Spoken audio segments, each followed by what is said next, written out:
Time. How do you use it? Busy has become the buzzword in today's digital economy. You want to be part of a future bigger than yourself. But who has the time? Did you know that by 2018, there will be over 200,000 Georgia job openings in science, technology, engineering, and math fields with a significant shortage of qualified applicants to fill them? TAG has a way for you to help, to be part in something, well, big, like the future economic well-being of Georgia. More than a big idea, it's a reality whose time has come. Greetings, everyone, and welcome from the Technology Association of Georgia. It's Friday, December the 11th, 2015, and this is Tech Talk. I'm your host, Frank Baia. What if you could volunteer a small portion of your time to strengthen Georgia's future's workforce with relevant hands-on STEM learning opportunities and experience? This is a Tech Talk about taking action and why you should take the time to join TAG's Education Collaborative. Over 1 million Georgia students have been introduced to STEM education and careers. 600,000 students of all ages have been engaged in recent computer coding programs. 650 Georgia high school students have been given real-world STEM experiences. 370 underprivileged students have been mentored to help prepare them for technology careers, and there's more, much more that can be done. Up to the Tech Talk, we speak with Michael Robertson, Executive Director of TAG's Education Collaborative. Hear about another year of amazing success and learn how you can participate in the coming year's critically important goals as Georgia becomes one of the top leading technology industry states in North America. From supporting middle and high school students to creating opportunities among low-income, underserved youth, to facilitating public-private partnerships and connecting students to programs, the programs that encourage lifelong learning and with Georgia's future economic success. It's a passion that you can join that has real purpose.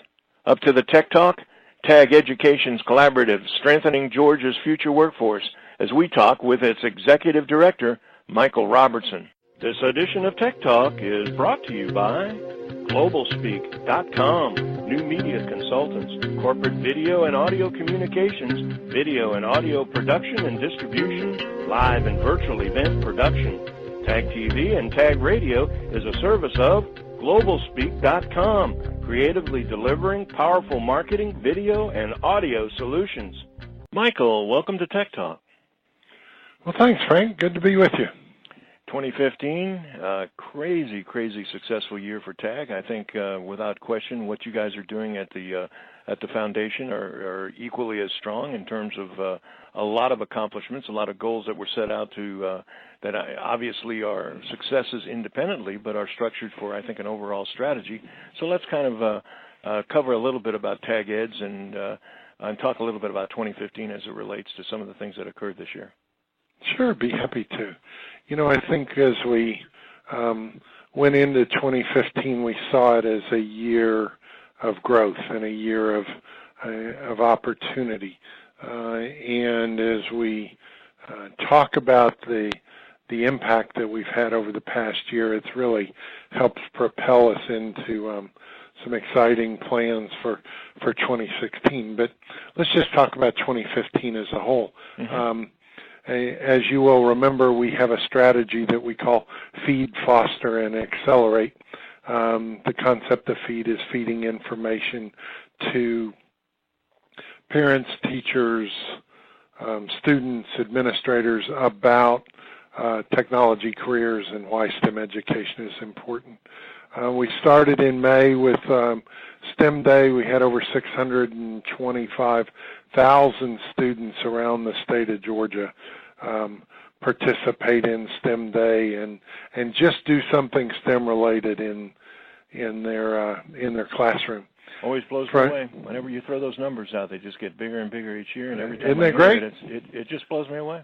You know, it hadn't been that long ago when we were talking about maybe 5 digits. You know, you're lucky if we were a couple of thousand and a couple of schools that were working, and now it's the case where it's just amazing performance in that regard. And I don't know that we can measure not only the direct impact when it counts the numbers, but the indirect impact of getting the message out. And it's obviously getting momentum, because we talk about it all the time. Just a couple of years ago, no one understood the acronym, and now it's a case where I don't think it's hard-pressed to find someone that doesn't understand what STEM stands for. Well, I think the issue is much bigger than us, but I think from our perspective, STEM Day has in many cases put us on the map with organizations that just had no idea what we were all about. So I think the feed side of things are going well. We're really looking forward to later this week on December the 9th, we have Day of Code, and Day of Code is a program that we do in conjunction with Code.org to just, again, promote and the importance of programming and computer science in the classroom. Not that we're trying to make everybody into a programmer. We'd like to make more of them into programmers. But generally, I think anybody that does a software development or a coding initiative gains an understanding of what software is all about, gets a better understanding of how technology or a computer works. And Lord knows everybody needs that understanding as time goes on. Well, and as more time goes on, their entire world, what they experience every day, whether they're behind the screen making the code up or trying to understand and how to leverage the best out of a computer, having that context in place is just so meaningful. And I don't think anybody underestimates the power of that, but equally as important, you guys recognize the power of it and have instigated or supported this whole Day of Code that each year just builds more and more momentum. Yep. Right now, with registrations, Georgia is 6th in the nation for registrations for Day of Code, and the only states that are ahead of us are states that have much larger populations. So we're proud of that. We think that Code.org is a great partner in building more and more students doing something coding related, and will only help us all.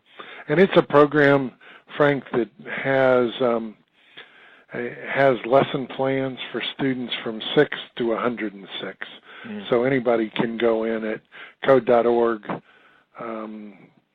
and see lessons that are age appropriate for where you stand, and go do a project. I think it'll help everybody.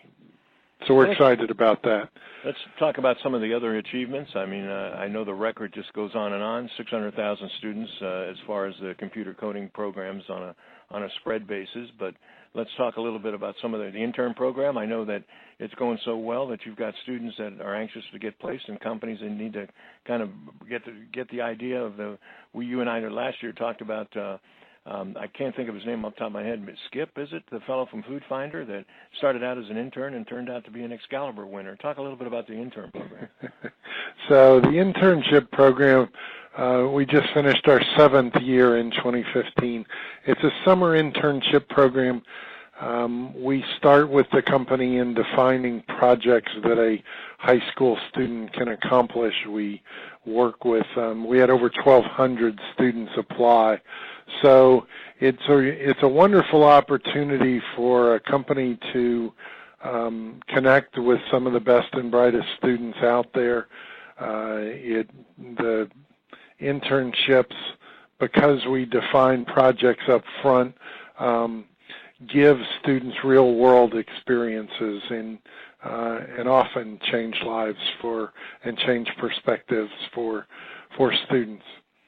I think the key that we're after is taking these bright students and very accomplished students and finding opportunities for them to just experience what a technology career looks like. For most students, technology careers are lab coats, pocket squares, and computer geeks. And I think we all know that's really not that world, but that's what they see. And so the more we can introduce them into companies and into situations where they can meet the people, they can build some experiences. From a student perspective, this is a no-brainer.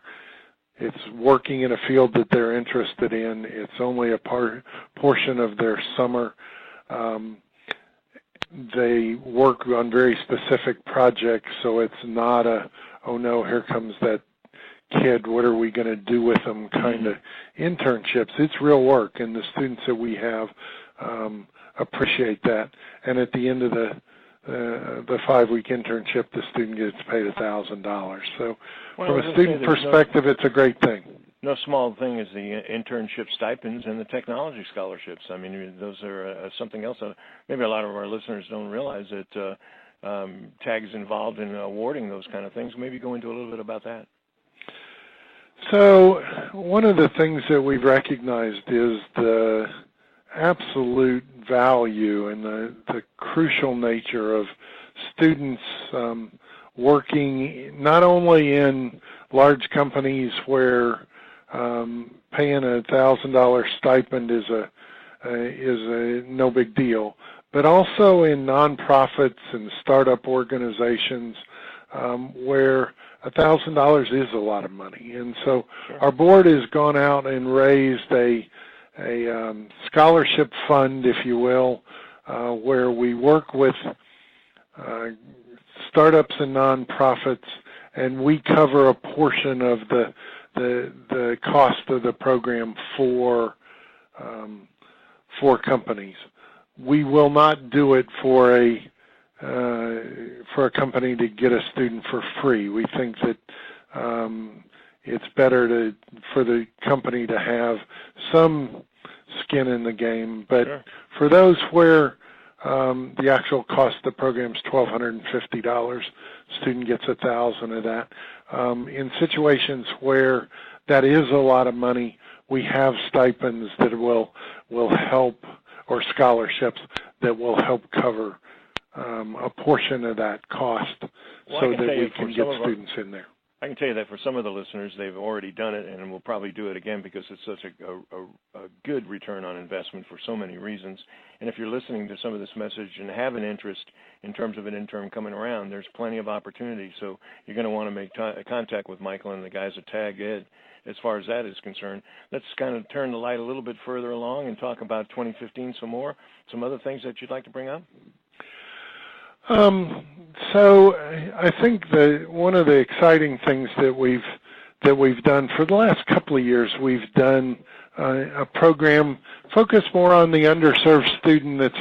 That's a good student that is just not quite ready for an internship. We've done an interview and application workshop where we're giving those students a chance to practice their interview skills, to learn more about how to fill out an application.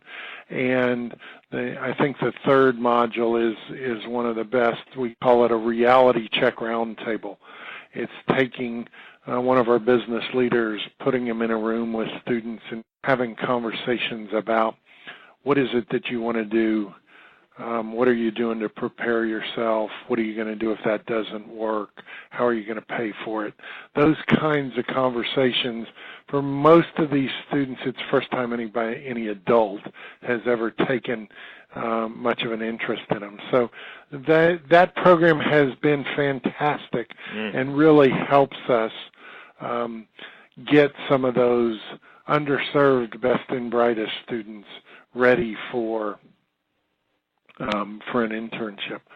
We're excited that in 2015 and moving into 2016, we've gotten some funding that started from the Verizon Foundation. We've gotten some other interest from other foundations and organizations to move that from being a half-day interview and application workshop to being a an entire year life skills program.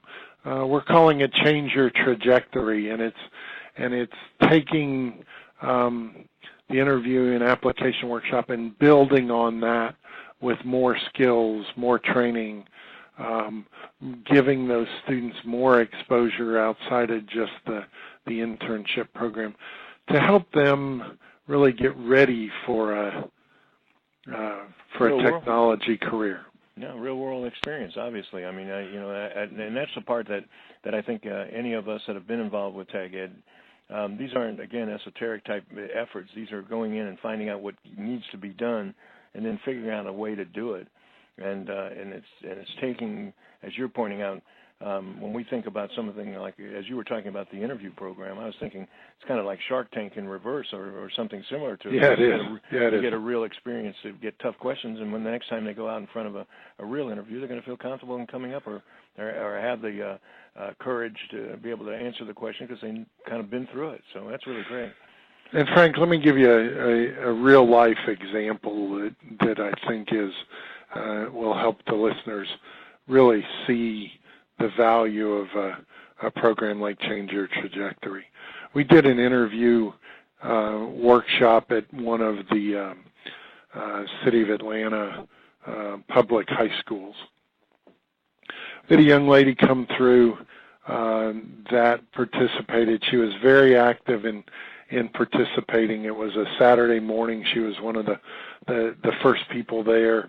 She was very engaged and very interested. When we got to the reality check roundtable, the facilitator said, "What do you want to be?" And she said, the reality is I would love to be a pediatrician.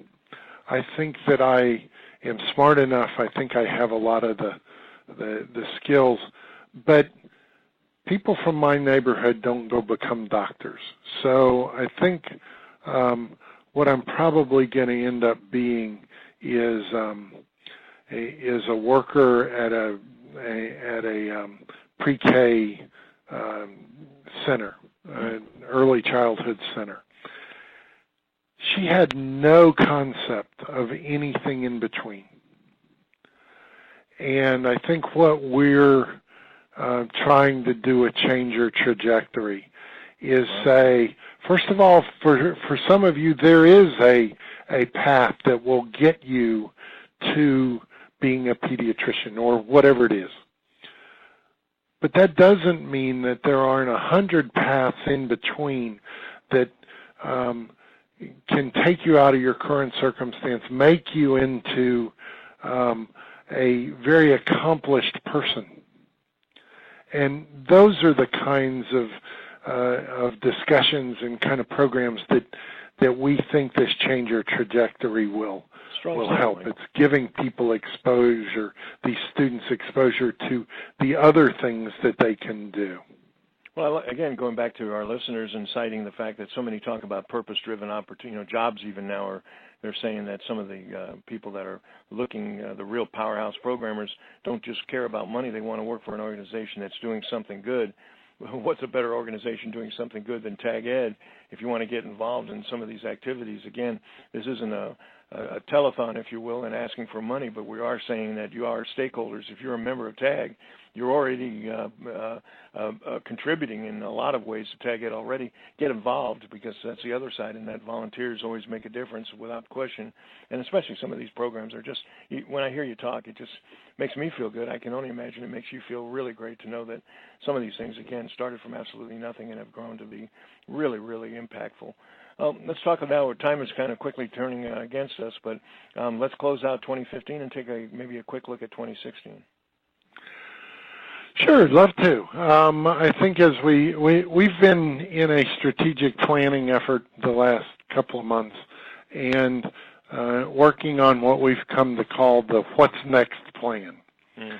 And I think one of the things that we've seen in looking at where we are is that programmatically we've got good programs.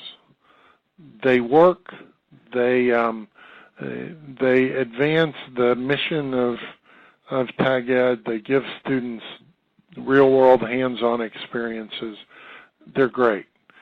The problem that we have is we need to figure out how for them to grow, to have more impact. I have a board that continually says, nice work, but how do we impact more? What is it that we can do?